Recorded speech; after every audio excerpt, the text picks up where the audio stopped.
ഞാനൊരു കാര്യം പറയട്ടെ. നമ്മൾ ഓട്ടോയിൽ സഞ്ചരിക്കാത്തവർ വളരെ കുറവാണ്. കാരണം സാധാരണക്കാരൻ്റെ ഒരു വാഹനമാണ്. ഏത് തിരക്കിലും നമുക്ക് എവിടെയെങ്കിലും പോകാം. വീട്ടിൻ്റെ മുൻവശത്ത് തന്നെ കൊണ്ടിറക്കും. അപ്പോൾ വളരെ സൗകര്യമാണ്. പക്ഷേ നമ്മൾ ഓട്ടോയിൽ കയറുമ്പോൾ നമ്മുടെ ചിന്ത എന്തായിരിക്കും?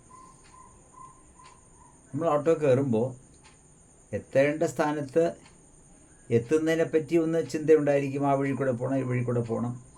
ചിലപ്പോൾ എൻ്റെ ഷോർട്ടസ്റ്റ് റൂട്ടൊക്കെ നമ്മുടെ മനസ്സിൽ വിചാരിക്കുമെങ്കിലും നമ്മുടെ കണ്ണും മനസ്സിൻ്റെ പകുതിയും ആ മീറ്ററിലായിരിക്കും.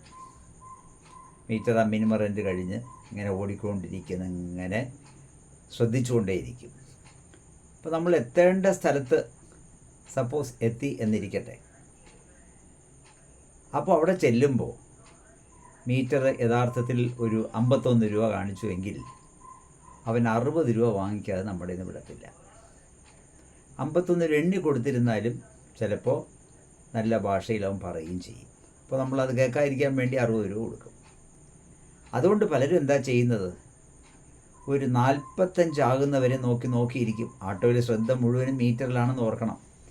45 ആകുമ്പോൾ നമ്മുടെ സ്ഥാനത്തിൻ്റെ അടുത്തൊക്കെ എത്തുകയാണെന്നുണ്ടെങ്കിൽ അപ്പോൾ പറയും, ഇവിടെ ഒന്ന് ഒതുക്കി വെക്കണേ. ഇപ്പോൾ എത്ര കൊടുത്താൽ മതി? 45 റൗണ്ട് ചെയ്ത് 50 കൊടുത്താൽ മതി. മറ്റേത് നമ്മുടെ സ്ഥലത്ത് കുറച്ച് നടന്നാൽ മതി. അവിടെ എത്തുമ്പോൾ 51.5 ആകും, 60 രൂപ കൊടുക്കണം. അപ്പോൾ നമ്മുടെ ശ്രദ്ധ മുഴുവനും മീറ്റർ എങ്ങനെ പോകുന്നു, എവിടെ ലാഭിക്കാമെന്നുള്ളതാണ്. പക്ഷേ ഇതിന് പകരം ആ കൃത്യമായി കാണിക്കുന്ന ആ എമൗണ്ട് തന്നെ നമ്മുടെ ഓട്ടോ ഡ്രൈവേഴ്സ് വാങ്ങിക്കുന്നവരുണ്ട്, വളരെ കുറവാണ്.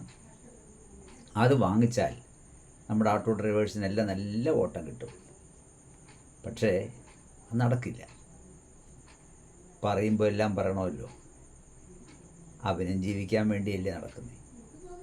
അപ്പോൾ ഇതൊക്കെ ചെയ്യുന്നവർ